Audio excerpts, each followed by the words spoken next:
passe au vert, Brice Escanet. La suite d'On passe au vert sur France Bleu Gare-Lozère. Partons maintenant du côté de Rochefort-du-Gard à la découverte de l'association du Jardin à l'Assiette que va nous présenter David Zicola, son président. Bonjour David. Bonjour. Alors Bonjour David, du Jardin à l'Assiette et la jarre, ce sont deux noms que l'on peut donner à l'association ou c'est deux choses qui sont totalement différentes? Ah non, c'est exactement la même chose, vu que la jarre, c'est un acronyme. D'accord. Le J pour jardin, le A, l'alimentation, R, le réemploi, la récupération, et le E, l'éco-citoyenneté. Bon, on part sur plein d'axes différents, mais voilà bien l'acronyme qui, justement, résume bien du jardin à l'assiette. Alors David, racontez-nous, ça fait combien de temps qu'elle existe cette association et comment est-ce qu'elle a été créée? Quel a été le déclic peut-être?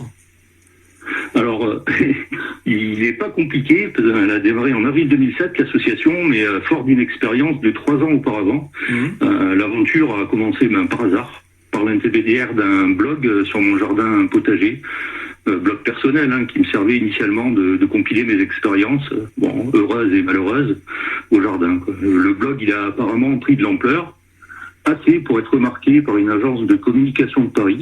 Ah oui, qui m'a proposé de devenir testeur. C'est ainsi que j'ai pu obtenir une large gamme d'outils que je mutualise actuellement au sein de l'association. Et alors quel est son but à l'association aujourd'hui, enfin dans la continuité de ce que vous faisiez? Qu'est-ce qu'elle fait l'association de nos jours? C'est d'observer autour de nous ce que la terre-mère nourricière, la Pachamama, peut nous offrir. C'est vrai que il y a des gens comme vous et moi qui avons des arbres dans le jardin, peut-être qui donnent un peu trop, donc on mutualise à la fois les fruits, on a des ateliers de transformation où on fait des confitures qu'on vend en interassociatif, et même actuellement sur le marché de Rochefort-du-Gard. On mutualise les outils aussi que j'ai compilés.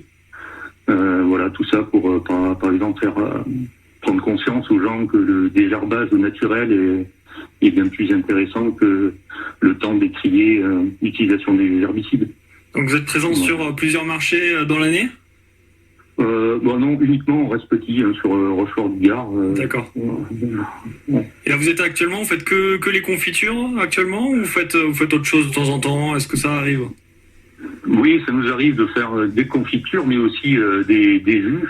On a un atelier qui marche super bien et qui a beaucoup d'intérêt. C'est la lactofermentation. Vous savez, dans le temps, nos grands-mères n'avaient pas de frigo, de réfrigérateur. Et on lactofermentait beaucoup. Ça, c'est la conservation, vous savez, dans la saumure. Oui. Mais vous en connaissez, par exemple, le saucisson, c'est une lactofermentation de viande. Voilà, mais actuellement, il y a des choses un peu plus dans l'air du temps, comme des lactofermentations de liquides, comme la kombucha ou le kéfir. Voilà, nous, on aime bien proposer des lactofermentations de légumes qui sont issus des surplus de production du jardin. Donc, on apprend aussi à faire ça.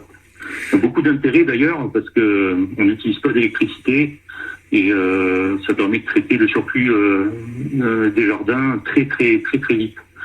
Super intéressant.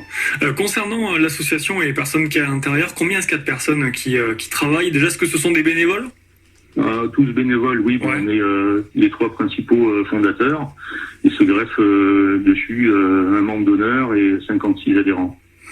Justement, en parlant d'adhérents, comment est-ce qu'on fait pour devenir adhérent de la jarre? Tout simple, on va sur le site internet et on a mis en place une page d'adhésion. Voilà, notez que l'adhésion est petite, elle est de 10 €.